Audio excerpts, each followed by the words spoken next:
اچھا سورا صاحب، آپ کی کتاب انگشت بدندہ اس سے تقریباً 16 سال پہلے 94 میں شائع ہوئی تھی. اس میں آپ نے واضح طور پر بے نظیر کے قتل کی پیشن گوئی کی تھی. کیا یہ خبر کوئی سیاسی تجزیے کی بنیاد پر تھی یا اس کا ذریعہ غیر مادی تھا؟ آپ اس بارے میں کیا سمجھیں؟ اس کا جواب لفظوں میں مضمر ہے جو کتاب میں لکھے گئے ہیں. پیشن بھی اس طرح تھی کہ جو مہرہ آگے بڑھایا گیا اس کی زندگی کم کر دی گئی. یہ ایسے کہ جیسے کوئی دیکھ رہا ہے کہ مہرے کو آگے بڑھایا جا رہا ہے اور اس کی زندگی لے لی گئی، چھین لی گئی، ختم کر دی گئی. تو اس طرح کوئی بھی سیاسی تجزیہ نگاہ تجزیہ نہیں کر سکتا، اور نہ کوئی مادی جو ہے خبر رسا ایسی خبر دے سکتا ہے 20 سال پہلے. یہ وہی دے سکتا ہے جس نے منصوبہ بنایا ہو کہ ایسے ایسے ہم کریں گے، وہ بھی غلط ہو سکتا ہے. ان ٹائم این وقت پہ آن ٹائم اس میں بھی کوئی گڑبڑ ہو سکتی ہے. یہ جو کہا گیا بھائی جس مہرے کو آگے لایا گیا اس کی زندگی کم کر دی گئی، وہی ہوا. بی کو مذاکرات کے لیے آگے لے کے آئے، اسے راستے سے ہٹایا، بس منظر بدل گیا. یہ مادی تو کہیں سے بھی اس میں پہلے نظر نہیں آتا، غیر مادی ذریعہ ہے اس کا. مگر ایک عام آدمی غیر مادی ذریعے پر کس طرح یقین کرے گا؟ اب جب اتنی پیشنگیاں پوری ہو گئی ہیں، اس کے علاوہ بھی پیشنگیاں کتاب میں ہیں 8-10 ہے تقریباً، تو اب ان پہ اعتبار نہ کرنے کا کوئی جواز ہی نہیں ہے. جب چیز ایک بات پوری ہو گئی اب تو اعتبار کرنا پڑے گا.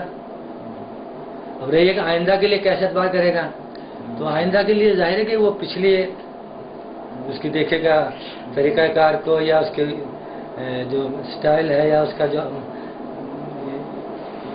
اسے پہلے کیا ہے اس کی روشنی میں دیکھے بھی بندہ صحیح بات کرتا ہے نہیں کرتا ہے. اور رہی ہے کہ غیر مادی سسٹم پہ یقین کیا جانا چاہیے نہیں کیا جانا چاہیے، تو ظاہر خبر تو غیر مادی طریقے سے ملے گی. 20 سال بعد کی بات تو مادی طریقے نہیں بتائے گا ہمیں، ایسے اسٹیپ بائی اسٹیپ نہیں بتائے گا ہمیں. اچھا سکندر سراج صاحب، یہ بتائیے گا کہ گزشتہ 1000 سال میں انسان نے جس قدر ترقی کی ہے، اہل یورپ نے صرف 1 صدی میں اس سے لاکھوں گنا زیادہ ترقی کر دی ہے. یہ ترقی سائنسی علوم کی بنیاد پر ہوئی ہے، نہ کہ غیر مادی جو آپ سلسلہ بتا رہے روحانی سلسلے پر ہوئی ہے. اس بارے میں آپ کی کیا رائے ہے؟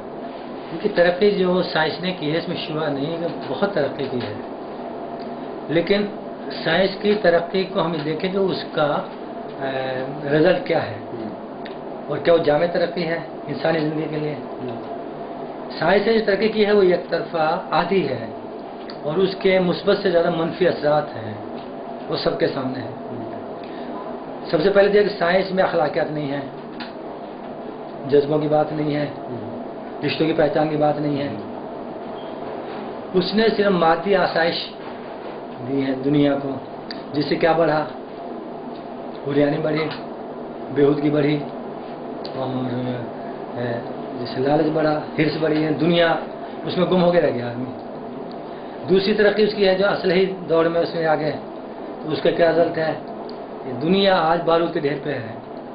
جب بھی یہ سارے میزائل اور یہ ایٹم پھٹیں گے دنیا تباہ ہو جائے گی. یہ سائنس کی ترقی ہے انسان کے لیے. اچھا سائنس کے اس دور میں روحانیت ہمارے مسائل کس طرح حل کرے گی؟ کیا یہ لوگوں کو غیر بے عملی کی طرف لے جانے کا کوئی طریقہ کار نہیں لگتا ظاہر؟ یہ بات ہم تب کہہ سکتے ہیں جب ہم نے روحانی دور کو پہلے نہ دیکھا ہو، یا تاریخ میں کوئی روحانی دور نہ ہوگی جس کی مثال ہمارے سامنے ہو. آج سے 1400 سال سے زیادہ سے پہلے مدینے میں ایک ریاست قائم تھی، روحانی بنیادوں پہ تھی. اور اس دور میں کہتے ہیں کہ مکے سے مدینے تک کا فاصلہ ایک عورت زیور اچھالتے ہوئے کرتی تھی تو کسی کی جرت نہیں تھی کہ اس سے وہ زیور چھین لے یا کوئی اس سے بدتمیزی کرے. یہ روحانیت ہے.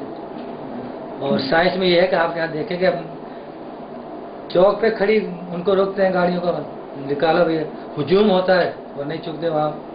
یہ آپ کی سائنس ہے. تو روحانیت جو ہے آدمی کو اپنی حیثیت کی پہچان کراتی ہے، کائنات زندگی کے مقصد کی پہچان کراتی ہے، اور اس کی پہچان کے بعد آدمی خود ہی سدھر جاتا ہے، یعنی اپنے آپ کو خود سدھار لیتا ہے. اچھا سراج صاحب، یہ بتائیے گا کہ آپ نے اپنی کتاب لفظ قاتل لفظ مسیحا کے سرور پر لکھا ہے کہ کائنات کی پرسرار قوت، کیا اس سے آپ کا مطلب یہ ہے کہ الفاظ دنیا کی ایسی پرسرار قوت ہیں جو قتل بھی کر سکتی ہیں اور زندگی بھی دے سکتی ہیں، دوام بھی بخش سکتے ہیں؟ ہاں بالکل یہ صحیح ہے، اور یہ آپ کو تمام پرانی مذہبی تاریخ میں ملے گا۔ جس شخص نے مردہ زندہ کیا وہ کیا تھا؟ ذاکر تھا، ذکر کرنے والا تھا اللہ کے۔ اور جس نے دریا نیل میں عصا مار کے رستہ لے لیا وہ کیا تھا؟ وہ بھی ذکر سے تھا، ذکر والے لوگ تھے۔ حضرت سلیمان ہوا میں اڑے پھرتے تھے، وہ بھی ذکر والے لوگ تھے۔ اور حضرت عیسیٰ علیہ السلام مردوں کو بیماروں کو اچھا کرتے تھے، وہ بھی ذکر والے لوگ تھے۔ یہ قوت میں کہاں سے ملی؟ ذکر سے ملی نا۔ یعنی اس قسم کے جو محاورے غیر محاورے، ان محاورے جو واقعات ہیں یا جو غیر مادی ہم دیکھتے ہیں سسٹم ہے، وہ سارا ان لوگوں کے ذریعے ان کے پاس ہے جنہوں نے ذکر کیا، لفظوں کا استعمال کیا، عبادت کی، اور جو نہیں تھے وہ اس قابل نہیں تھے۔ وہ آپ کا مطلب ہے کہ لفظ غیر مادی چیزوں پر بھی اثر انداز ہو سکتے ہیں، جیسے ٹھوس چیزیں ہوتی ہیں؟ دیکھیں نا، نیل کا واقعہ ہے، عصا مارا، پانی ادھر سے ادھر ہو گیا، حالانکہ اس کی فطرت کے بالکل خلاف ہے کہ بہتا ہوا پانی راستہ دے دے، دیوار بن کے کھڑا ہو جائے، اس کا ادھر کا پانی ادھر کھڑا ہو جائے، اس کی فطرت تو بہاؤ ہے نا، تو اس سے بڑی بات اور کیا ہوگی؟ مگر یہ ممکن کیسے ہوتا ہے فزیکلی؟ یہ کیسے ممکن ہے؟ اس کی کوئی مثال واضح طور پہ موجود ہے کوئی؟ فزیکلی تو قرآن میں یہ بات ہے، صحیح ہے کہ قرآن تو سب مانتے کہ سچ کتاب ہے، اس نے جو باتیں بھی کی ہیں، چاہے وہ طبی اعتبار سے کی ہیں یا سائنس اعتبار سے کی ہیں، آج تحقیق میں ساری صحیح سچ ثابت ہو رہی ہیں۔ ایندھن کے جو ہے عبادات کے طریقے میں بھی فائدے نظر آئے لوگوں مادی، تو اس میں یہ واقعات سارے موجود ہیں، یا ہم کتاب و سچ نہ دو ہی باتیں کا توبہ نہ ہو دل۔ لیکن اس میں دیکھیں نا، ساتھ ساتھ روحانیت کے نام پر ایسی بھی اقدار مذہب کا حصہ بن گئی ہیں جن سے مسلمانوں اور اسلام کو بہت زیادہ نقصان پہنچا ہے۔ اس میں آپ پہلے بتائیں گے کہ اقدار کیا کیا اقدار شامل ہوئی ہیں اور کیا کیا نقصان پہنچے ہیں، تو پھر اس پہ بات تفصیل سے ہوگی، اس کا جواب کیا دینا چاہیے۔ مثلاً وحدت الوجود کے راستے سے بہت سی ایسی چیزیں جو نہیں ہونی چاہیے تھی۔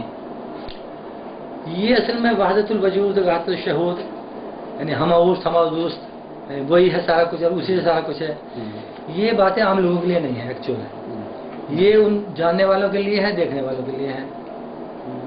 انہوں نے سمجھانے کے لیے کوئی نقطہ کہہ دیا تو یہ عام آدمی کا ہیڈک نہیں ہے، سردر نہیں ہے، تو جو سمجھتے ہیں وہ صحیح ہیں، وہ اپنے راستے پہ، میرے خیال انہیں کوئی غلط نہیں کیا۔ اب لوگ اگر اس میں کوئی غلو کرتے ہیں تو میرے خیال انہیں اس میں داخل نہیں ہونا چاہیے، عام آدمی ہے ہی نہیں، یہ علم جو ہے خواص کے لیے ہے یہ۔ اچھا سراج صاحب، اس کتاب میں آپ نے کچھ پیشین گوئیاں کی ہیں جو تقریباً سب پوری ہوئی، تمام کی تمام۔ کیا اس وقت آپ کو یقین تھا کہ آپ کی یہ ساری جو پیشین گوئیاں ہیں یہ پوری ہوں گی؟ ہاں یقین تھا تو لکھا، یقین تھا تو لکھا ہم نے۔ اور یہ دیکھیں کہ یہ جس وقت کتاب چھپی ہے 1994 میں، اس وقت بے نظیر کی حکومت تھی، اس دور میں شائع ہوئی یہ کتاب۔ اس وقت کوئی سوچ بھی نہیں سکتا تھا کہ یہ بی بی جلاوطن ہوگی، کنسیپٹ ہی نہیں تھا، تو سوچ ہی نہیں سکتا تھا کوئی کہ اسی حکومت چلی جائے گی، اگر چلی جائے گی تو جلاوطن ہوگی، جلاوطن کی حالات میں آئے گی کہ جناب ایک ڈکٹیٹر بیٹھا ہوگا، وہ اس سے مذاکرات کرے گا، مذاکرات کے بہانے سے آگے لائے گا، ختم کر دے گا، پھر اور بندے لے کے آئے گا۔ اس وقت کوئی اتنی لمبی کہانی کہہ سکتا تھا؟ یہ کہانی اس بات کا ثبوت ہے کہ ہمیں یقین تھا کہ ایسا ہوگا، اور ہمیں چھاپا، کتاب شائع کی ہم۔ اچھا، اس جدید دور میں جب کہ سائنس تقریباً تمام مسائل کا انسانی حل پیش کرتی چلی آ رہی ہے، اس میں عام آدمی کو روحانی رہنمائی کی ضرورت کیوں ہے؟ سائنس جو ہے وہ ابھی جیسے پہلے کہا میں نے کہ تمام مسائل کا حل پیش نہیں کر رہی، وہ سارے راستوں کو کور نہیں کر رہی ہے۔ مثال کے طور پہ جو یہ جذباتی رشتے ہیں، جذباتی تعلق ہے، اس کو کور نہیں کر رہی، اس لیے سے مادی آسائش دیے ہیں۔ ایک تعلق جو ہے احترام کا تعلق، وہ سائنس میں نہیں ہے، رشتوں کا احترام وہ سائنس میں نہیں ہے، ہے جی۔ اس سے کیا ہوا کہ معاشرہ خراب ہو گیا، یعنی ایک دوسرے کا احترام اٹھا، لالچ بڑھا، قتل و غارت بڑھا۔ تو روحانیت سے یہ آٹومیٹک آدمی اپنے حیثیت کو سمجھتا ہے، مقصد زندگی کو سمجھتا ہے، تو خود بخود صحیح راستے پہ، جیسے کہ ہمارے سامنے تاریخ ہے مدینے کی، عالم اسلام کی ابتدا کی تاریخ جو ہے، تو اس لیے ضرورت ہے، اس کی بہت زیادہ ضرورت ہے۔ اچھا سراج صاحب، یہ بتائیے گا کہ پاکستان کی جو موجودہ صورتحال ہے، اس کو سیاسی جو تجزیہ ہے اس سے ہٹ کر آپ کس نظر سے دیکھتے ہیں؟ پاکستان کی سیاسی صورتحال جو کچھ ہے وہ بظاہر بہت ہی خراب میں سمجھتا ہوں کہ انہوں نے تباہ کرنے والوں سے اپنے حساب سے تباہ کر دیا. معیشت تباہ کر دی، زراعت تباہ کر دی، صنعت تباہ کر دی، ہر چیز مہنگی، بجلی جس سے صنعت چلتی ہے ہر چیز. اچھا سراج صاحب، پاکستان کے بارے میں بہت سے صوفیاء نے پیشین گوئیاں کی ہیں کہ پاکستان ان قریب عالمی سیاست میں مضبوط کردار ادا کرے گا اور بہت طاقتور ملک بن کر ابھرے گا، جس کے بظاہر کوئی اثار نظر نہیں آ رہے ہیں، بلکہ اس ملک کی اپنی جان کو مطلب لالے پڑے ہوئے ہیں. آپ کس بارے میں کیا رائے ہے؟ صوفیاء کی جو پیشین گوئیاں ہیں وہ ہم مانے نہ مانے دنیا مان رہی ہے. اگر دنیا اس پہ یقین نہ کرے تو یہ پریشان کیوں ہیں لوگ؟ امریکہ پریشان ہے، ہندوستان پریشان ہے، اسرائیل پریشان ہے. اس ملک کو پکڑو، ہر ایک اور ملک ہے اسلامی دنیا میں، اس کے در پہ ہوئے ہیں شروع سے ہی. ظاہر خطرہ ہے اس سے کچھ. اور پھر دیکھا بھی کہ عالم اسلام میں سب سے بڑے یہ یعنی سائنسی اور ٹیکنالوجی میں یہ آگے ہے، ایٹمی طاقت ہے یہ. اور یہ واحد میرے خیال میں قوم ہے جو عالم اسلام میں کہیں کوئی کسی کو تکلیف ہو یہ بولتا ہے، حالانکہ دوسرے ممالک جو ہیں وہ خاموش رہتے ہیں. کہ عالمی سیاست میں آنے والے وقت میں کردار ہوگا پاکستان کا. اس کی دو صورتیں ہیں. اگر تو حال یہی رہا لیڈروں کا جو اب ہے، پھر تو خون کا دریا تیر کے گزرنا ہے، پار کرنا ہے انہوں نے. پاکستان رہے گا، قتل و غارت بہت ہوگا، خون بہت بہے گا. اور اگر قیادت جو ہے وہ مخلص ہو جاتی ہے، اپنے آپ کو بدل لیتی ہے، تو پھر یہ ہے کہ بغیر خون بہائے یہ اپنا کردار دنیا میں ادا کرے گا. یعنی وہ سٹائل بدل جائے گا، سر رہے گا تب بھی رہے گا، کوئی اس کا کچھ نہیں کرے گا سوائے اس کے کہ جناب اس کے رہنے والوں کو بہت نقصان ہوگا. بہرحال اسے پاکستان رہے گا، طاقت بننا ہے. طاقت آج بھی ہے. یہ طاقت ہے تو امریکہ کو پریشانی ہے، اسرائیل کو پریشانی ہے. صاحب آپ سے آخری سوال یہ کروں گا کہ آج کل عمران خان کے بہت چرچے ہیں، آپ کی کیا رائے ہے اس بارے میں؟ عمران خان کے بارے میں کیا خیال ہے؟ عمران خان کو سب اچھا کہتے ہیں، اچھا آدمی ہے، بلکہ مضبوط آدمی ہے، یعنی بکنے والا نہیں ہے، جھکنے والا نہیں ہے. لیکن جہاں تک سیاست کا تعلق ہے میرے خیال میں اس کی سیاسی گاڑی جو ہے وہ کپتانی کے انجن سے چل رہی ہے. میں یہ سمجھتا ہوں، یعنی وہی جو اس کی جو فورس ہے ساری، وہ جو ہیروازم میں سے کمائی ہے اسی سے لوگ کریں، ورنہ اس نے بطور سیاستدان بھی ایسا کام ابھی تک نہیں کیا ہے جس سے کہوں کہ یار اس نے یہ کام سٹارٹ کر دیا. لیکن دیکھیں نا اس میں بہت ساری مثالیں ہیں اس کی گڈ مینجمنٹ کی. اس میں آپ شوکت خانم دیکھ لیں، یونیورسٹی دیکھ لیں، مطلب بغیر حکومت کا حصہ ہوئے حکومت وہ کام نہیں کر سکی جو عمران خان صاحب نے کر دیے ہیں. یہ تو وجہ ہے، اچھی مینجمنٹ تو ہے نا اس کے پاس. لیکن وہ مینجمنٹ جو ہے اس میں ایک وائے کا فرق ہوتا ہے نا، کتنی وسعت ہے، یعنی کام کی وسعت میں فرق ہوتا ہے تھوڑا سا. اس کے لیے اسے تھوڑا سا شو کرنا پڑے گا کہ اس نے کیا کرنا ہے، کیا کرنا چاہتا ہے، کیا کرے گا اور کیسے کرے گا، اور اس کی ابتدا اس نے کہاں سے کرنی ہے اور کب کرے گا. اسی سیاست میں اس نے میرے خیال میں ابھی کوئی ابتدائی قدم بھی نہیں رکھا ہے کہ کام کرنے کے اعتبار سے ہم کہیں جی اس نے یہ کام کر کے دکھا دیا عوام کے لیے، قوم کے لیے. اس وقت جو ہے تحریک انصاف کے لوگوں میں سمجھتا ہوں کہ عمران خان کی تقریریں ہی دوڑ رہی ہیں، عملی طور پہ کوئی ایسی بات سے نہیں کی ہے، حالانکہ اسے کر دینا چاہیے اس وقت چانس ہے.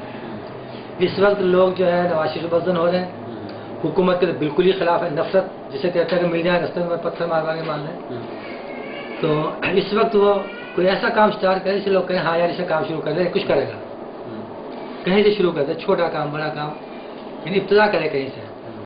اچھا سراج صاحب، آپ کیا دیکھتے ہیں کہ پاکستان میں امن و امان کب تک قائم ہوگا؟